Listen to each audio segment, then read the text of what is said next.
हरिओम प्रिय दर्शकों, यदि आपकी धनु राशि या धनु लग्न है तो इस वीडियो को बहुत ध्यान से देखिएगा, क्योंकि 7 सितंबर से अब जो घटनाएं घटने वाली हैं वो गंभीर हैं। इन्हें हमें गंभीरता से समझना चाहिए, क्योंकि कई बार आप देख ही रहे होंगे जो कि 2025 में लगातार ग्रह स्थितियाँ जो है वो अनुकूल नहीं दिख रही हैं ज़्यादातर।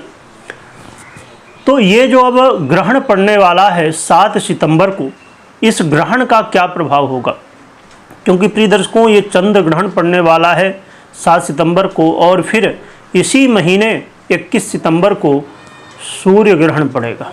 तो एक ही महीने में दो ग्रहण अपने आप में समस्याओं का एक मूल आधार बन जाते हैं। सूचना कहा जा सकता है कि हमें ये मिल रही है कि हम सावधान हो जाएं। क्या सावधानी रखनी होगी, क्या अच्छा होगा, क्या बुरा होगा, सभी कुछ जानेंगे। ग्रहण के बारे में हम पहले जानेंगे, फिर हमें क्या फल मिलेगा हमारे राशि हमारे लग्न के अनुसार ये जानेंगे, और फिर क्या उपाय होगा, क्या बचाव होगा, इसे भी जानेंगे। तो आइए सबसे पहले हम ग्रहण के बारे में जान लेते हैं। ग्रहण के बारे में हम जानेंगे कि ग्रहण कब से लगेगा, कब मोक्ष होगा यानी पूरा होगा, सूदक कब से लगेगा, कुछ नियम भी ग्रहण के होते हैं। तो हम सब ये संक्षेप में जानेंगे, विस्तार से नहीं। प्रिय दर्शकों, 7 सितंबर को ग्रहण जैसे आप जानते हैं कि लगने वाला है।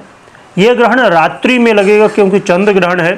रात्रि में ये 9:57 से ग्रहण प्रारंभ होगा, और मध्य जो होगा ग्रहण का, मध्य का बीच का समय होगा वो 11:42 पर होगा रात्रि में। और जो मोक्ष होगा यानी कि ग्रहण पूरा कब होगा, तो ग्रहण पूरा होने का समय होगा रात में 1:26 पर। तो लगभग ये 3 घंटे 23 मिनट का ग्रहण काल रहने वाला है, जो कि बहुत बड़ा ग्रहण काल है, और इसके प्रभाव भी बड़े देखने को मिलेंगे। और ग्रहण जब लगता है तो सूदक भी लगता है।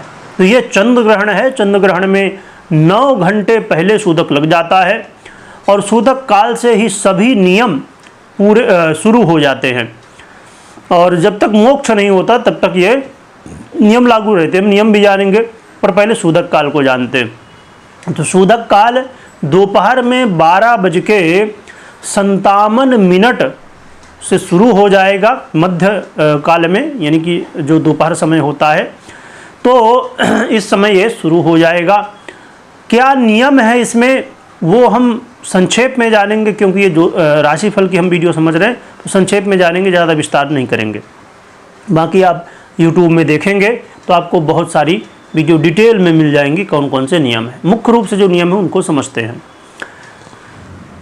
यहाँ पर नियम की बात करें तो एक तो ये समझ लीजिए कि ये ग्रहण सब लगभग पूरे संपूर्ण यूरोप और एशियाई, इन सभी देशों में, एशिया देशों में और यूरोप के सभी देशों में ग्रहण पड़ेगा, इसका प्रभाव होगा। और भारत भी आता है तो भारत में भी इसका ग्रहण पड़ने ही वाला है। हर जगह, हर एक प्रदेश, हर एक जिले में ये ग्रहण दिखाई देगा, और इसके जो नियम हैं जहाँ जहाँ सब जगह संपूर्ण यूरोप एशियाई देशों में, भारत में सभी जगह नियम लागू होंगे। क्या नियम है? पहला नियम है कि आप अपने घर में जो मंदिर है, आपने भगवान रखे हैं तो मंदिर को, यदि मंदिर में रखे हैं तो मंदिर को, या आपने ऐसे ही रखे हैं तो भगवान को ढक दीजिए, मंदिर को ढक दीजिए सूदक लगने से पहले 12:57 से पहले दोपहर में। और इसके अलावा जब ग्रहण पड़ रहे होते हैं, सूदक लग गया होता है, नियम जो मैं बता रहा हूँ सब सूदक काल से ही शुरू हो जाते हैं। हाँ, कुछ नियम है कि आप यदि सूदक काल में नहीं कर पाते हैं पालन, तो कम से कम ग्रहण के समय तो भी करें, वो भी हम जानेंगे।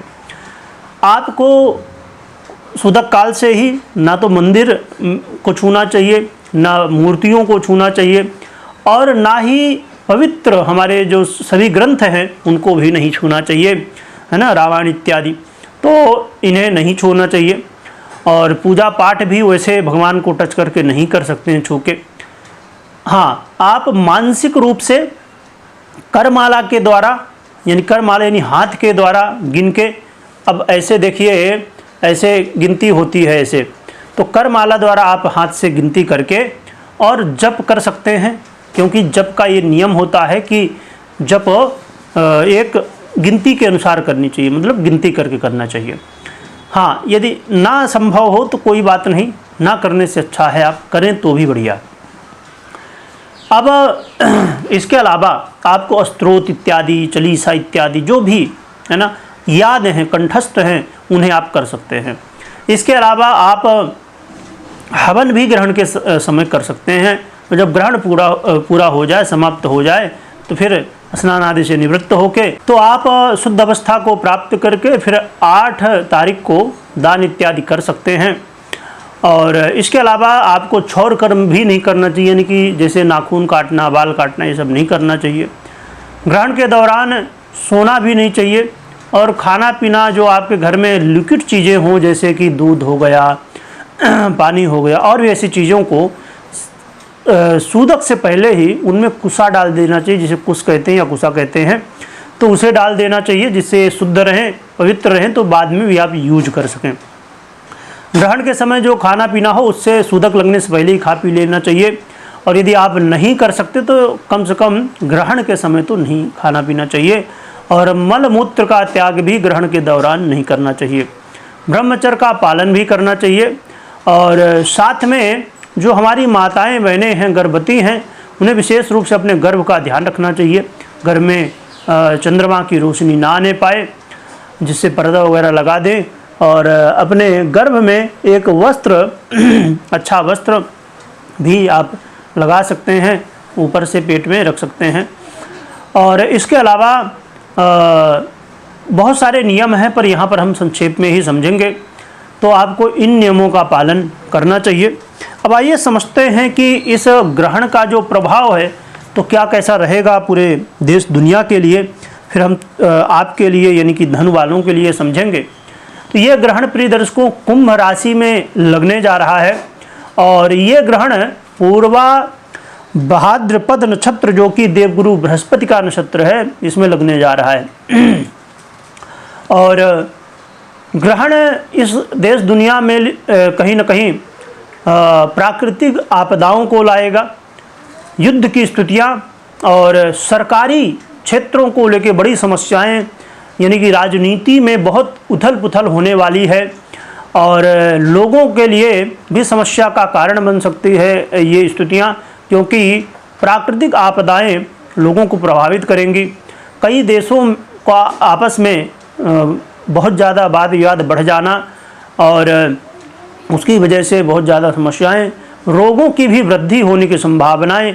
और ख़ासकर इसमें एक चीज़ और भी है कि गर्भ जिनका भी है माताएं बहनें का, तो गर्भ को लेकर इस समय इस ग्रहण से चिंताएं बढ़ सकती हैं। तो गर्भ का विशेष रूप से ध्यान हमें रखना चाहिए। और ये जो ग्रहण का प्रभाव होता है ये 3 से 4 महीनों के बीच में कभी भी मिल सकता है। तो आने वाले 3 से 4 महीनों तक आपको सावधान रहना चाहिए, क्योंकि अलग अलग घटनाएं होंगी। परंतु एक मैं चीज़ पहले ही बता दूं, इस बात को बहुत ध्यान से सुनिए कि आपको डरना नहीं है, आपको सावधान रहना है, क्योंकि ये जीवन है, जीवन में सुख दुख आते ही रहते हैं, और कलयुग है, इसमें तो स्वाभाविक रूप से ये चीज़ें होती ही रहती हैं। चलिए अब समझते हैं कि आपके लिए कैसा रहने वाला है धन वालों के लिए। तो ये ग्रहण आपके लिए उन्नति प्रगति देने वाला ग्रहण कहा जा सकता है, आपको धन लाभ कराने वाला ग्रहण कहा जा सकता है। यानी फाइनेंस के हिसाब से देखा जाए तो आपके लिए अच्छा है। जीवन में कई सारे लाभ भी होने की संभावनाएं हैं धन वालों के लिए, परंतु यहाँ पर जल्दबाजी करना आपको समस्या में डाल सकता है, क्योंकि चंद्रमा आपके अष्टमें से ही है, और ये ग्रहण जो है आपके 3रे भाव में बनने जा रहा है। और एक बात और भी है कि ये ग्रहण तो लगेगा ही लगेगा, साथ में ग्रहण योग भी बनेगा, क्योंकि राहु पहले से ही कुंभ राशि में गोचर कर रहे हैं, और वैसे भी चंद्रमा का यहाँ पर गोचर करना कुंभ राशि में अच्छा नहीं माना जाता। जो कि अच्छी बात भी है कि ये देवगुरु बृहस्पति के नक्षत्र में ग्रहण लगेगा, और देवगुरु बृहस्पति की दृष्टि ग्रहण योग पे रहने वाली है, जो कि सबसे शुभ ग्रह माने जाते हैं। इनकी दृष्टि अपने आप में बहुत ही श्रेष्ठ मानी जाती है, अमृतमयी मानी जाती है। तो जिसकी वजह से ये जो प्रभाव है ग्रहण का काफ़ी कम हो जाएगा। परंतु आपको जल्दबाजी बिल्कुल भी नहीं करना चाहिए। भाई बंधुओं के साथ अपने रिश्तों को मजबूत रखिए, क्योंकि इसमें थोड़ा अनबन की स्थितियाँ हो सकती हैं। यदि आप परीक्षा प्रतियोगिता में भाग ले रहे हैं तो वहाँ पर समस्याएं, इंटरव्यू वगैरह में दिक्कतें हो सकती हैं। इसके अलावा आपको ऐसा कोई भी काम नहीं करना चाहिए जो भाग्य के भरोसे हो, क्योंकि ऐसे कामों में जैसे लॉटरी, जुआ, सट्टा इत्यादि ऐसे बहुत सारे कार्य हैं जिनमें भाग्य बहुत महत्वपूर्ण रोल निभाता है। और इसके अलावा यहाँ पर एक और महत्वपूर्ण बात है कि आपको यात्रा में ध्यान रखना चाहिए, और स्वास्थ्य को लेकर खासकर यदि आपको गुप्त रोग संबंधित समस्याएं हैं तो विशेषकर आपको सतर्क रहना चाहिए। तो इन सभी विषयों में आप ध्यान रखिए। जो कि अच्छी बात यह है कि बहुत ही कम राशियां हैं जिन्हें लाभ मिलने वाला है, उसमें से आपकी भी राशि है जिन्हें लाभ की स्थितियाँ, उन्नति, प्रगति भी इस ग्रहण से, जो कि स्टार्टिंग में कुछ दिनों तक भले ये चीज़ें ना समझ में आए, लाभ की स्थितियाँ ना समझ में आए, परंतु आगे चल के ये लाभ की स्थितियाँ आपके लिए बन सकती हैं। तो ये कुछ प्रभाव रहने वाला है। अब हम बात कर लेते हैं उपाय क्या करना चाहिए और ग्रहण के बाद दान इत्यादि क्या करना चाहिए। हम संक्षेप में समझेंगे दान के बारे में। उपाय की हम बात करें तो उपाय में भगवान शिव की आराधना करना सर्वश्रेष्ठ है, क्योंकि भोलेनाथ की आराधना से, चाहे वो चंद्र ग्रहण की आप बात कर रहे हों, चाहे ग्रहण योग की बात कर रहे हों, या शनि के प्रभाव या राहु के प्रभाव की बात करें, तो सभी के लिए शिव आराधना कल्याणदायक होती है। तो शिव आराधना आप कर सकते हैं। रुद्राभिषेक करें, ओम नमः शिवाय मंत्र का जप करें। जितना भी ज़्यादा आप कर सकते हैं, आप अपने सामर्थ्य, शक्ति, श्रद्धा के अनुसार कर सकते हैं। इसके अलावा आप चंद्रमा के मंत्र ओम सोम सोमाय नमः या अन्य चंद्रमा के मंत्रों का जप कर सकते हैं, और शनि के मंत्रों का भी जप कर सकते हैं। ओम शम शनिश्चराय नमः या अन्य मंत्रों का भी जप कर सकते हैं। इसके अलावा आप गुरु मंत्र और अपने इष्ट के मंत्रों का जप कर सकते हैं। और एक चीज़ मैं बता दूं, ये बहुत ही महत्वपूर्ण है, जो कि सबके लिए महत्वपूर्ण नहीं है। उन लोगों के लिए महत्वपूर्ण है जो तंत्र साधना में या सिद्धि प्राप्त करना चाहते हैं। उनके लिए ग्रहण एक बहुत बड़ा अवसर होता है, और ग्रहण के दौरान जपे हुए मंत्र, स्तोत्र इत्यादि सिद्ध भी हो जाते हैं। तो यदि आपको तंत्र में या सिद्धि में रुचि है तो आपको गुरु आज्ञा लेके गुरु के संरक्षण में ये चीज़ें कर सकते हैं। बिना गुरु के संरक्षण में तंत्र इत्यादि में बिल्कुल भी आगे नहीं बढ़ना चाहिए, क्योंकि इसमें थोड़ी सी कहते हैं ना कि सावधानी हटी कि दुर्घटना घटी। तो ये चीज़ें हो जाती हैं, तो आपको बहुत सावधानी के साथ ये सब चीज़ें करना चाहिए। दान में हम बात करें तो दान में अन्न, वस्त्र इत्यादि जो भी समर्थ हो, परंतु आप चंद्रमा से रिलेटेड जैसे दूध, चावल, शक्कर, कपूर और सफ़ेद वस्त्र, सफ़ेद फूल, और इसके अलावा जैसे आपकी सामर्थ्य है तो चांदी का दान कर सकते हैं, मोती का दान कर सकते हैं, और कपिला गाय, सफ़ेद गाय का भी दान कर सकते हैं यदि आपकी सामर्थ्य है तो।